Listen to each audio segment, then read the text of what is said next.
আমাদের নেপাল ভ্রমণের দ্বিতীয় পর্বে আপনাদের সবাইকে স্বাগতম। প্রথম পর্বে আমরা দেখিয়েছি কিভাবে ঢাকা থেকে পঞ্চগড় হয়ে ভারতের শিলিগুড়ি আসবেন এবং সেখান থেকে কোন বাসে করে নেপালের উদ্দেশ্যে রওনা হবেন তার বিস্তারিত সকল তথ্য ও গুরুত্বপূর্ণ কিছু কথা। যা না দেখে থাকলে আই বাটনে ক্লিক করে বা ডেসক্রিপশন বক্সে দেওয়া লিঙ্ক থেকে দেখে আসতে পারেন। আজকের পর্ব শুরু হচ্ছে নেপালের একটি সুন্দর বিকাল থেকে। আজকের ভিডিওটিতে আপনারা দেখতে পারবেন আমরা নেপালের ইমিগ্রেশন শেষ করে কিভাবে কাঠমান্ডু গিয়ে পৌঁছাই এবং আমরা কিভাবে ভিসা করেছি, কত টাকা খরচ হলো তার সকল তথ্য।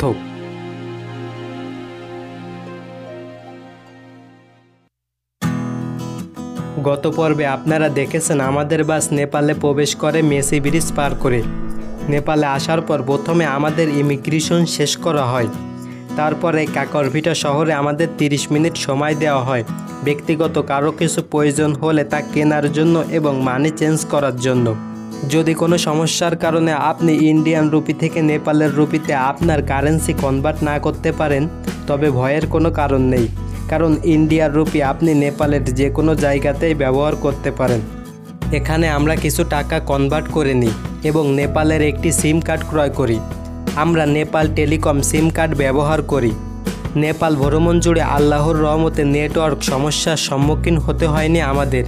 আপনারাও চাইলে নেপাল টেলিকম ব্যবহার করতে পারেন।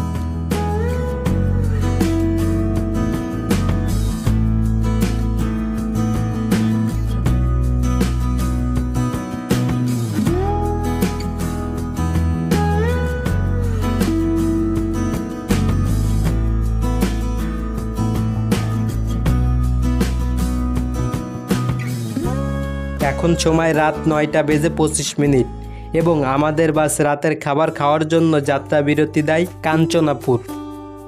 এখানে আমরা মাছ ভাত খাই, সাথে দুটি ভর্তার আইটেম ছিল। এটির মূল্য নিয়েছিল 90 ইন্ডিয়ান রুপি। খাবারের পর্ব সেরে আমরা আবারও গাড়ির কাছে ফিরে আসি এবং রাত 10টায় বাস আমাদের নিয়ে আবারও যাত্রা শুরু করে। নিরাপত্তার কারণে এই বাসে 2 জন চালক দেওয়া হয়েছে, যা এখন চালক পরিবর্তন হয়ে অপরজন চালাবে। কথা হচ্ছে সুন্দর একটি সকালে।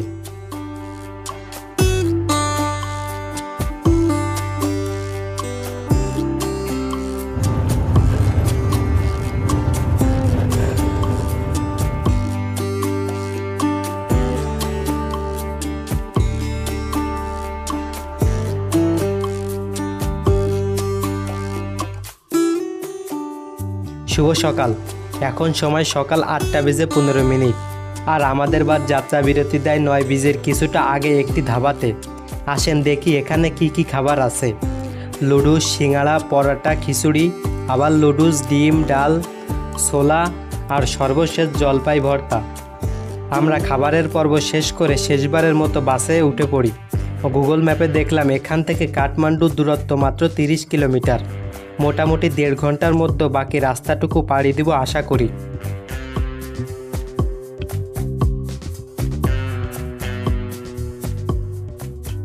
আসসালামু আলাইকুম। আমি আবু হুরাইরা ঢাকা থেকে দীর্ঘ যাত্রা শেষে পৌঁছে গেলাম নেপালের রাজধানী কাঠমান্ডুতে। আগেই বলেছি আজকের ভিডিওটি 2টি ভাগে বিভক্ত করা হয়েছে, যার প্রথম অংশটি দেখে শেষ করলেন এতক্ষণে। চলুন এবার দ্বিতীয় অংশটি দেখে নেওয়া যাক।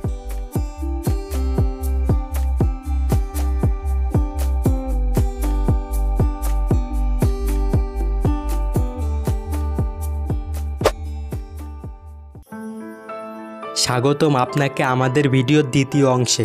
এই অংশে বিস্তারিত জানতে পারবেন খরচ ও ভিসার ব্যাপারে।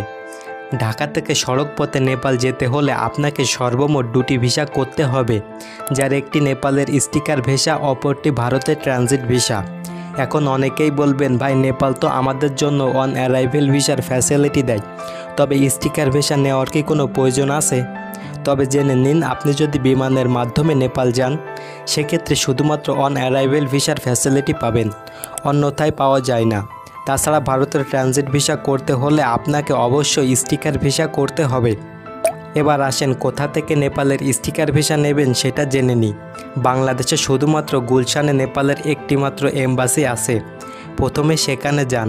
ছুটির দিন ব্যতীত সকাল 9:30 থেকে বিকাল 4:30 পর্যন্ত এম্বাসি খোলা পাবেন।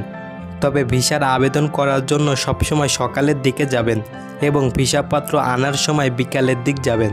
নেপালের স্টিকার ভিসা করার জন্য আপনার সাথে যে পেপারগুলো নিয়ে যেতে হবে তা হলো একটি বৈধ পাসপোর্ট যার মেয়াদ ভ্রমণ তারিখ শেষ হওয়ার পরও 6 মাস বাকি থাকবে, 2 কপি পাসপোর্ট সাইজের ছবি, সাদা ব্যাকগ্রাউন্ড এবং সাম্প্রতিক তোলা চাই। ভিসা আবেদনপত্র যেটি আপনি আগে থেকে পূরণ করে রাখবেন। ভিসা আবেদনপত্রের লিঙ্ক আমি ডেসক্রিপশন বক্সে দিয়ে রাখব, চাইলে সেখান থেকে প্রিন্ট করে নিতে পারেন। জাতীয় পরিচয়পত্র বা জন্ম সনদের ফটোকপি, আপনি নেপাল যেখানে থাকছেন সেই হোটেলের বুকিং কপি এবং যে বাসে করে নেপাল যাবেন ও ফেরত আসবেন তার টিকিটের ফটোকপি জমা দেওয়া লাগবে। আমরা যে বাসের মাধ্যমে নেপাল গিয়েছি আপনারাও যদি সেই বাসে করে নেপাল যেতে চান তবে বাস কাউন্টারের নাম্বার আমি ডেসক্রিপশন বক্সে দিয়ে রাখব, চাইলে ফোন করে সরাসরি টিকিট বুক করে নিতে পারেন। বাংলাদেশিদের জন্য নেপালের ভিসা করতে হলে ভিসা ফির প্রয়োজন হয় না, তবে আপনি যদি একই বছর 1-এর অধিকবার নেপাল ভ্রমণ করেন তবে ভিসা ফি দিতে হবে 3210 টাকা। এই সকল পেপার নিয়ে আপনি নেপালের এম্বাসিতে গিয়ে স্টিকার ভিসার আবেদন করলে আশা করি 2 থেকে 4 দিনের ভিতর ভিসা পেয়ে যাবেন।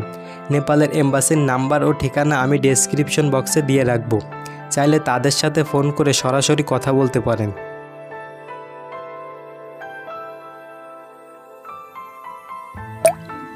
আচ্ছা, আমি যদি এখন ইন্ডিয়ার ট্রানজিট ভিসার ব্যাপারে কথা বলি তাহলে আপনি ইন্ডিয়ার রেগুলার যে ভিসাগুলো করেন তা থেকে এইটা একটু আলাদা।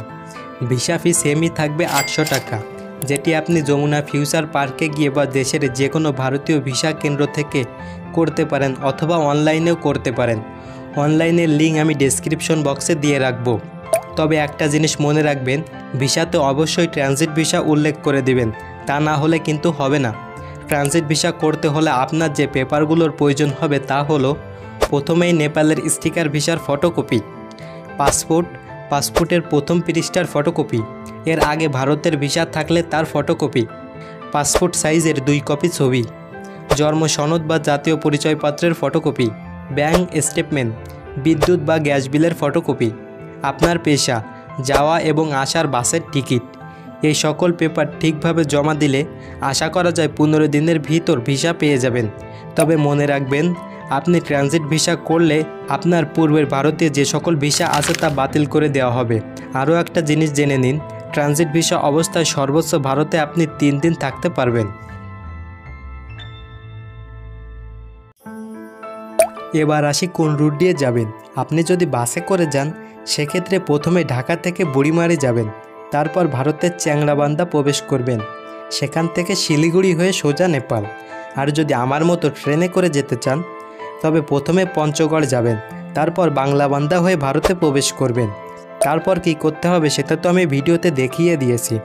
এখন আমি যদি আমার খরচের বিষয়ে কিছু কথা বলি তাহলে ঢাকা থেকে পঞ্চগড় ট্রেনের টিকিট 695 টাকা, স্টেশন থেকে বাস টার্মিনাল 10 টাকা, পঞ্চগড় বাস টার্মিনাল থেকে বাংলাবান্ধা 120 টাকা, তারপর পায়ে হেঁটে ভারত প্রবেশ। ভারতের ফুলবাড়ি থেকে Siliguri bus terminal 30 rupee, Siliguri bus terminal থেকে নেপালের কাঠমান্ডু 1700 রুপি। তাহলে মোট খরচ ধরুন 3300 টাকা, ট্রাভেল ট্যাক্স 1000 টাকা, ট্রানজিট ভিসা 800 টাকা, পোর্ট ফি 100 টাকা। তাহলে মোটামুটি 5 থেকে 5500 টাকার মধ্যে এই ভ্রমণটি করতে পারেন আপনিও। সাথে খাবারের খরচ অ্যাড হবে। নেপালে আমাদের আরও একটি পর্ব হবে এবং নেপাল থেকে ঢাকায় যাওয়ার একটি পর্ব হবে, সেই ভিডিওগুলো দেখার অগ্রিম দাওয়াত রইল। আশা করি এই ভিডিওটি আপনাদের জন্য অনেক হেল্পফুল হবে। আপনি যতক্ষণ ভিডিওটি এতক্ষণ দেখেছেন তার মানে এই ভিডিওটি আপনার কাছে ভালো লেগেছে। শুধু ভালো লাগলে হবে, লাইকও তো করতে হবে। আমরা চেষ্টা করি নতুন নতুন জায়গাতে গিয়ে ভিডিও করার, যার জন্য আপনাদের সাপোর্ট একান্ত প্রয়োজন। তো আর কিছু না ভেবে আমাদের চ্যানেলটি সাবস্ক্রাইব করে রাখুন। ওকে, ভালো থাকবেন সবাই। আল্লাহ হাফেজ। দেখা হচ্ছে নতুন একটি ভিডিওতে খুব দ্রুত।